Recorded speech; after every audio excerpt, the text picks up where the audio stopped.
উত্তরপ্রদেশের মুখ্যমন্ত্রী পশ্চিমবঙ্গে এসে সভায় বলে দিয়ে চলে গেলেন, স্বামী বিবেকানন্দ বলেছিলেন তোমরা আমায় রক্ত দাও আমি তোমাদের স্বাধীনতা দেব।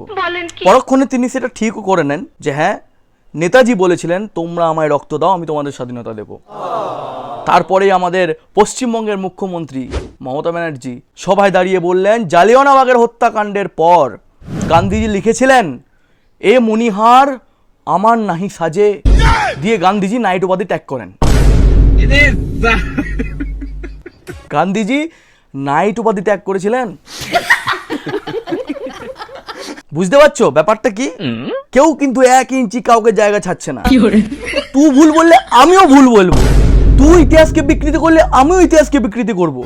তুই আমার ওয়েস্ট বেঙ্গলে এসে ভুলভাল বলে দিয়ে চলে যাবি, আর আমি তোর ভুলটাকে ভুল বলবো না আর আমিও ভুল বলবো না, এটা হইতে পারে না। তাহলে তুই মেনে নেবো না।